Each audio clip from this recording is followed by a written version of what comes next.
Halo semua, di dunia yang rasanya berubah tiap detik, ternyata ada loh nasihat-nasihat yang nggak lekang oleh waktu.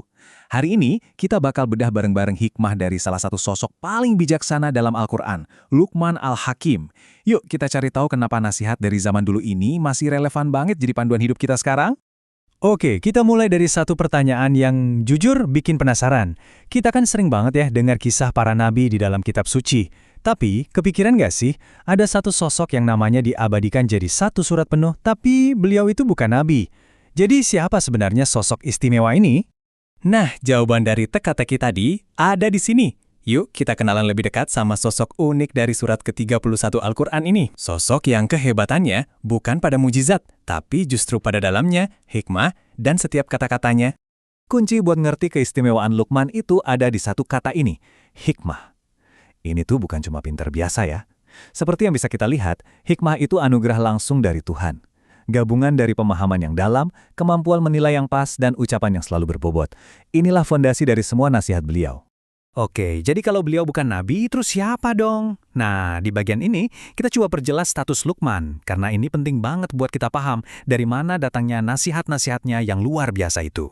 Nah, di slide ini kelihatan banget bedanya.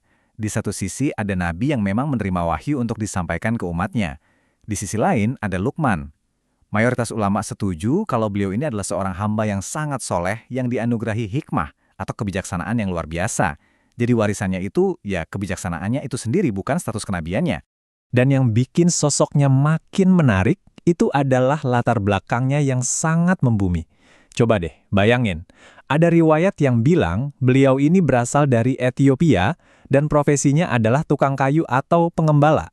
Beliau juga hidup di zaman Nabi Daud, yang artinya beliau ada di tengah-tengah sejarah besar, tapi dengan peran yang sangat unik. Sekarang, kita masuk ke intinya. Jantung dari keseluruhan kisah beliau, yaitu rangkaian nasihat abadi yang beliau sampaikan ke putranya.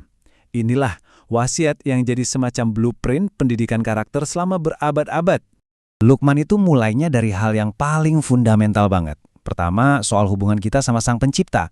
Pesannya jelas, jangan pernah menyekutukan Tuhan. Menurut beliau, itu adalah kezoliman atau kesalahan terbesar. Setelah itu, beliau langsung beralih ke hubungan terpenting di dunia. Bakti kita sama orang tua, sambil ngasih penekanan khusus buat pengorbanan seorang ibu. Setelah fondasi tadi kokoh, Luqman mulai membangun pilar-pilar kehidupannya. Pertama, dirikan sholat. Ini jalur komunikasi langsung kita sama Tuhan. Kedua, amar ma'ruf nahi mungkar. Yang gampangnya, ajak orang berbuat baik dan cegah yang buruk. Ini soal tanggung jawab sosial kita.